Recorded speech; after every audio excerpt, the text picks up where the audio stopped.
ಆ ಒಮ್ಮೆ ಯೋಚಿಸಿ. ಅಂದ್ರೆ ನಾವು ಅತಿ ವೇಗವಾಗಿ ಒಂದು ಬೆಟ್ಟದ ತುದಿಯನ್ನು ತಲುಪಿದ ಮೇಲೆ ದಿಢೀರ್ ಅಂತ ಆ ತುದಿ ಮರಳಿನಿಂದ ಮಾಡಿದ್ದು ಅದು ಕುಸಿದು ಬೀಳ್ತಿದೆ ಅಂತ ಗೊತ್ತಾದ್ರೆ ಹೇಗಿರುತ್ತೆ ಅಲ್ವಾ? ಖಂಡಿತ ಅದು ತುಂಬಾನೇ ಭಯಾನಕ ಅನುಭವ. ಹೌದು, ಟಾಲಿವುಡ್ ನಟಿ ಶ್ರೀಲೀಲಾ ಅವರ ವಿಷಯದಲ್ಲಿ ಆಗ್ತಿರೋದು ಇದೆ ಅನ್ಸುತ್ತೆ. ಕೇವಲ 5 ವರ್ಷಗಳ ಹಿಂದೆ ಎಲ್ಲೆಡೆ ಮೋಸ್ಟ್ ಹೈಪ್ ನಟಿಯಾಗಿದ್ದ ಅವರು ಆಗ ಈಗ ಏಕಾಏಕಿ ಮೋಸ್ಟ್ ಟ್ರೋಲ್ಡ್ ನಟಿಯಾಗಿ ಬದಲಾಗಿದ್ದಾರೆ. ಕರೆಕ್ಟ್. ಇಂದಿನ ನಮ್ಮ ಈ ಆಳವಾದ ವಿಶ್ಲೇಷಣೆಯಲ್ಲಿ ಮೂಲ ಮಾಹಿತಿಗಳನ್ನು ಇಟ್ಕೊಂಡು ಇದರ ಅಸಲಿ ಕಾರಣಗಳನ್ನು ನಾವು ಹುಡುಕಲಿದ್ದೇವೆ. ಅಂದ್ರೆ ಇದು ಶ್ರೀಲೀಲಾ ಅವರ ತಪ್ಪು ನಿರ್ಧಾರಗಳಿಂದ ಆದ ಎಡವಟ್ಟ, ಅಥವಾ ಈ ಚಿತ್ರರಂಗದ ವ್ಯವಸ್ಥೆ ಹೆಣದ ಬಲೆಗೆ ಅವರು ಬಲಿಯಾದರ ಅಂತ. ನೋಡಿ, ಇದೊಂದು ಕ್ಲಾಸಿಕ್ ಕೇಸ್ ಸ್ಟಡಿ ಅಂತಲೇ ಹೇಳ್ಬೋದು. ಮೇಲ್ನೋಟಕ್ಕೆ ಇದು ಕೇವಲ ಒಬ್ಬ ನಟಿಯ ಕುಸಿತದಂತೆ ಕಂಡ್ರು ಇದರ ಆಳದಲ್ಲಿ ಒಬ್ಬ ನಾಯಕಿ ತನ್ನ ಉಳಿವಿಗಾಗಿ ಹೆಣದ ತಂತ್ರ, ಲೈಕ್ ಕಮರ್ಷಿಯಲ್ ಚಿತ್ರರಂಗದ ಕ್ರೂರ ನ್ಯೂನತೆಗಳ ನಡುವಿನ ಸಂಘರ್ಷ ಅಡಗಿದೆ. ಪೆರಿಸಂದಣಿ ಮತ್ತು ಧಮಾಕ ಚಿತ್ರಗಳ ಮೂಲಕ ಅವರು ಜನಪ್ರಿಯತೆಯ ಉತ್ತುಂಗಕ್ಕೇರಿದ್ರು ಅನ್ನೋದು ನಮ್ಗೆಲ್ಲ ಗೊತ್ತೇ ಇದೆ. ಹೌದು, ಆದ್ರೆ ನನ್ಗೊಂದು ವಿಷಯ ಅರ್ಥ ಆಗುತ್ತಿಲ್ಲ. ಹೇಳಿ, ಸಾಯಿ ಪಲ್ಲವಿಯಂತಹ ನಟಿಯರು ಕಥೆಗಳಿಗೆ ಪ್ರಾಮುಖ್ಯತೆ ಕೊಟ್ಟು ಭಿನ್ನವಾಗಿ ನಿಲ್ಲುವಾಗ ಶ್ರೀಲೀಲಾ ಕೇವಲ ತಮ್ಮ ಡ್ಯಾನ್ಸರ್ ಇಮೇಜ್ ಅನ್ನೇ ಯಾಕೆ ಸಂಪೂರ್ಣವಾಗಿ ಒಪ್ಕೊಂಡ್ರು? ಹೌದು, ಇದು ಬಹಳ ಮುಖ್ಯವಾದ ಪ್ರಶ್ನೆ. ಅಂದ್ರೆ ಇದೇನೋ ಒಬ್ಬ ನುರಿತ ಬಾಣಸಿಗನನ್ನು ಕರೆತಂದು ಆತ ಕೇವಲ ಈರುಳ್ಳಿ ಹೆಚ್ಚುವುದರಲ್ಲಿ ವೇಗವಾಗಿದ್ದಾನೆ ಎಂಬ ಒಂದೇ ಕಾರಣಕ್ಕೆ ಜೀವನ ಪೂರ್ತಿ ಆತನಿಂದ ಈರುಳ್ಳಿ ಮಾತ್ರ ಹೆಚ್ಚಿಸಿದ ಹಾಗೆ ಅಲ್ವಾ? ಎಕ್ಸಾಕ್ಟ್ಲಿ. ಅವರ ನಟನೆಯನ್ನೇ ಕಡೆಗಣಿಸಲಾಯ್ತಾ ಅಂತ. ಅದೇ ನೋಡಿ ಇಲ್ಲಿನ ವಾಸ್ತವ.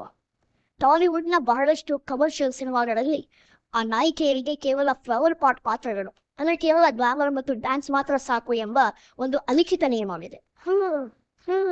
ಚಿತ್ರರಂಗ ಶ್ರೀಲೀಲಾ ಅವರ ಡ್ಯಾನ್ಸ್ ಮತ್ತು ಲವಲವಿಕೆಯನ್ನ ಮಾತ್ರ ಬಂಡವಾಳ ಮಾಡಿಕೊಂಡಿತು. ಓಹೋ, ನಿರ್ದೇಶಕರು ಕೂಡ ಆಕೆಯ ನಟನಾ ಕೌಶಲ್ಯವನ್ನು ಹೊರತರುವ ಅಥವಾ ಅಭಿನಯಿಸಲು ಜಾಗವಿರುವ ಕಥೆಗಳನ್ನು ನೀಡುವ ಯಾವ ಪ್ರಯತ್ನವೂ ಮಾಡಿಲ್ಲ. ಹೀಗಾಗಿ ನಾನು ಕೇವಲ ಒಬ್ಬ ಡ್ಯಾನ್ಸರ್ ಎಂಬುದೇ ಅವರ ಬ್ರ್ಯಾಂಡ್ ಆಗಿ ಹೋಯ್ತು. ಸರಿ, ನಿರ್ದೇಶಕರು ಆ ಈರುಳ್ಳಿ ಹೆಚ್ಚಲು ಹೇಳಿದ್ರು, ಆದ್ರೆ ಆ ಕೆಲಸವನ್ನೇ ಅವರು ಯಾಕೆ ಕ್ರೂರಾಗಿ ಒಪ್ಪಿಕೊಳ್ತಾ ಹೋದ್ರು? ಬಂದ ಅವಕಾಶಗಳನ್ನೆಲ್ಲ ಒಪ್ಪಿಕೊಳ್ಳದೆ ಸ್ವಲ್ಪ ಒಳ್ಳೆ ಕಥೆಗಾಗಿ ಕಾಯಬಹುದಿತ್ತಲ್ವಾ? ನಿಜ, ಇದು ಅವರ ವೈಫಲ್ಯ ಅಂತಲೇ ನನಗನ್ನಿಸ್ತಿದೆ. ಅಂದ್ರೆ ಅದನ್ನು ವೈಫಲ್ಯ ಅನ್ನುವ ಬದಲು ಅನಿವಾರ್ಯತೆ ಅನ್ನೋದು ಸ್ವಲ್ಪ ಸೂಕ್ತ ಅನ್ಸುತ್ತೆ. ಏಕೆಂದ್ರೆ ಚಿತ್ರರಂಗದಲ್ಲಿ ಒಬ್ಬ ನಾಯಕ ನಟ ತನ್ನ 20ನೇ ವಯಸ್ಸಿನಲ್ಲಿ ಬಂದು 60 ವರ್ಷಗಳವರೆಗೂ ಲೈಕ್ ದಶಕಗಳ ಕಾಲ ನಟಿಸಬಹುದು. ಹೌದು, ಅದಂತೂ ನಿಜ. ಆದರೆ ನಾಯಕಿಯರ ವೃತ್ತಿ ಜೀವನದ ಅವಧಿ ಕೇವಲ 10-15 ವರ್ಷಗಳು ಮಾತ್ರ. ಈಗಿನ ಕಾಂಪಿಟೇಟಿವ್ ಯುಗದಲ್ಲಿ ಅದು ಕೂಡ ಕಡಿಮೆ ಆಗಿದೆ. ಅರೆ, ಹೊಸ ನಾಯಕಿಯರು ದಿನೇ ದಿನೇ ಕಡಿಮೆ ಸಂಭಾವನೆಗೆ ಬರುತ್ತಾರೆಂಬುದು ಅವರಿಗೆ ಚೆನ್ನಾಗಿ ತಿಳಿದಿದೆ. ಅಂದ್ರೆ ಅವಕಾಶಗಳು ಮತ್ತು ಆ ಬೇಡಿಕೆ ಬೇಗನೆ ಮುಗಿದೋಗುವ ಭಯ ಅವರನ್ನು ಆವರಿಸಿತ್ತು ಅಂತೀರಾ? ಖಂಡಿತವಾಗಿ. ಒಳ್ಳೆಯ ಕಥೆಗಳಿಗಾಗಿ ಕಾಯುತ್ತಾ ಮನೆಯಲ್ಲಿ ಕೂರುವ ಬದಲು ಬೇಡಿಕೆ ಇರುವಾಗಲೇ ಹಣ ಗಳಿಸುವ ಉದ್ದೇಶದಿಂದ ಸಿಕ್ಕ ಕಮರ್ಷಿಯಲ್ ಸಿನಿಮಾಗಳನ್ನೆಲ್ಲ ಒಪ್ಪಿಕೊಂಡ್ರು. ಹಾಗಾಗಿ ವೃತ್ತಿ ಜೀವನದ ಕೊನೆಯಲ್ಲಿ ಮಾಡಬೇಕಾದ ಆ ಕುರ್ಚಿ ಮರತ ಪೆಟ್ಟಿಯಂತಹ ಸ್ಪೆಷಲ್ ಹಾಡುಗಳನ್ನು ಕೂಡ ಅವರು ಬಹಳ ಬೇಗನೆ ಮಾಡಿದ್ರು. ಹಾಗಾದರೆ ಇದು ವಾಸ್ತವವನ್ನರಿತು ಭವಿಷ್ಯದ ದೃಷ್ಟಿಯಿಂದ ಅವರು ತೆಗೆದುಕೊಂಡ ಒಂದು ಜಾಣ ಆರ್ಥಿಕ ನಿರ್ಧಾರ, ಲೈಕ್ ಸ್ಮಾರ್ಟ್ ಫಿನಾನ್ಷಿಯಲ್ ಮೂವ್ ಅನ್ಬಹುದಲ್ವೇ? ಹೌದು, 100ಕ್ಕೆ 100. ಬ್ಯಾಂಕ್ ಬ್ಯಾಲೆನ್ಸ್ ಏನೋ ಹೆಚ್ಚಾಯಿತು ಒಪ್ಕೊಳ್ಳೋಣ, ಆದ್ರೆ ಪ್ರೇಕ್ಷಕರ ದೃಷ್ಟಿಕೋನ ಸಂಪೂರ್ಣವಾಗಿ ಬದಲಾಯ್ತಲ್ಲ. ಆ ಸಮಂತ, ಕಾಜಲ್, ತಮ್ಮನ್ನ ಕಾಲದ ಸಿನಿಮಾಗಳಲ್ಲಿ ನಾಯಕಿಯರಿಗೆ ಕಥೆಯಲ್ಲಿ ಪ್ರಾಮುಖ್ಯತೆ ಇರುತ್ತಿತ್ತು, ಕನಿಷ್ಠ ಪಕ್ಷ ಒಂದು ಒಳ್ಳೆಯ ಲವ್ ಟ್ರ್ಯಾಕ್ ಇರುತ್ತಿತ್ತು. ಹೌದು, ಇರುತ್ತಿತ್ತು. ಆದ್ರೆ ಈಗ ಏಕಾಏಕಿ ಪ್ರೇಕ್ಷಕರಿಗೆ ಶ್ರೀಲೀಲಾ ಅವರ ಪಾತ್ರಗಳು ಯಾಕೆ ಇಷ್ಟವಾಗುತ್ತಿಲ್ಲ, ಅವರ ನಟನೆಯನ್ನು ಯಾಕೆ ಇಷ್ಟು ಟ್ರೋಲ್ ಮಾಡ್ತಿದ್ದಾರೆ? ಇದಕ್ಕೆ ಮುಖ್ಯ ಕಾರಣ ಈಗಿನ ಪ್ಯಾನ್ ಇಂಡಿಯಾ ಟ್ರೆಂಡ್. ಈ ದೊಡ್ಡ ಬಜೆಟ್ ನ ಸಿನಿಮಾಗಳಲ್ಲೇ ಸಂಪೂರ್ಣ ಫೋಕಸ್ ಆಕ್ಷನ್ ಮತ್ತು ಹೀರೋ ಎಲಿವೇಶನ್ ಮೇಲೆ ಇರ್ತದೆ. ಅಲ್ಲಿ ನಾಯಕಿಯರ ಪಾತ್ರಗಳ ಬರವಣಿಗೆಗೆ, ರೊಮ್ಯಾನ್ಸ್ಗೆ ಜಾಗವೇ ಇಲ್ಲ. ಜೊತೆಗೆ ಇಲ್ಲಿ ಇನ್ನೊಂದು ಪ್ರಮುಖ ಸಮಸ್ಯೆ ಅಂದ್ರೆ ವಯಸ್ಸಿನ ಅಂತರ. ಟಾಪ್ ಸ್ಟಾರ್ಗಳೆಲ್ಲರಿಗೂ ವಯಸ್ಸಾಗ್ತಿದೆ. ಹೌದು, ವಯಸ್ಸಿನಲ್ಲಿ ತುಂಬಾ ಹಿರಿಯರಾದ ನಾಯಕರ ಜೊತೆ ಆ 20ರ ಹರಿಯದ ಶ್ರೀಲೀಲಾ ನಟಿಸುವುದು ನೋಡಲು ಒಂಥರ ವಿಲಕ್ಷಣವಾಗಿ ಕಾಣ್ತದೆ. ನಿಖರವಾಗಿ ಈ ವಯಸ್ಸಿನ ಅಂತರ ಮತ್ತು ಆ ಕಳಪೆ ಪಾತ್ರಗಳಿಂದಾಗಿ ಪ್ರೇಕ್ಷಕರಿಗೆ ನಾಯಕಿಯರ ಜೊತೆ ಕನೆಕ್ಟ್ ಆಗೋದು ಕಷ್ಟವಾಗ್ತಿದೆ. ಕನೆಕ್ಟ್.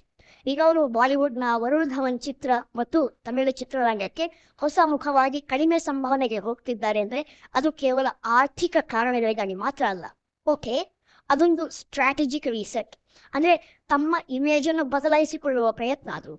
ಇಲ್ಲಿ ನನ್ನ ತಲೆಯಲ್ಲಿ ಒಂದು ಪ್ರಶ್ನೆ ಕೊಯ್ಯುತ್ತಿದೆ.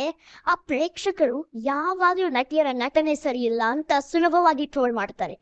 ಆದರೆ ಇಂತಹ ಕಳಪೆ ಪಾತ್ರಗಳನ್ನು ಬರೆದ ಆ ನಿರ್ದೇಶಕರು ಮತ್ತು ಬರಹಗಾರರನ್ನು ಯಾರು ಯಾಕೆ ಪ್ರಶ್ನಿಸುವುದಿಲ್ಲ? ಇದು ಸಮಾಜದ ಮತ್ತು ಸೋಷಿಯಲ್ ಮೀಡಿಯಾದ ಮನಸ್ಥಿತಿಯನ್ನು ತೋರಿಸುತ್ತೆ. ವ್ಯವಸ್ಥೆಯ ತಪ್ಪುಗಳನ್ನು ಪ್ರಶ್ನಿಸೋದು ಕಷ್ಟ. ಹೌದು, ನಿರ್ದೇಶಕರ ಕಳಪೆ ಬರವಣಿಗೆಯನ್ನು ಟೀಕಿಸುವ ಬದಲು ಆ ಪರದೆಯ ಮೇಲೆ ಕಾಣುವ ನಾಯಕಿಯನ್ನೇ ಸುಲಭವಾಗಿ ಬಲಿಪಶು ಮಾಡಲಾಗುತ್ತದೆ. ಒಟ್ಟಾರೆಯಾಗಿ ನೋಡಿದರೆ ಈ ಪುರುಷ ಪ್ರಧಾನ ಚಿತ್ರರಂಗದ ಕಳಪೆ ವ್ಯವಸ್ಥೆಯಲ್ಲಿ ಸಿಲುಕಿದ್ರು ಶ್ರೀಲೀಲಾ ವಾಸ್ತವವನ್ನು ಅರಿತು ತಮಗೆ ಬೇಕಾದ ಆರ್ಥಿಕ ಭದ್ರತೆಯನ್ನು ಕಂಡುಕೊಂಡಿದ್ದಾರೆ.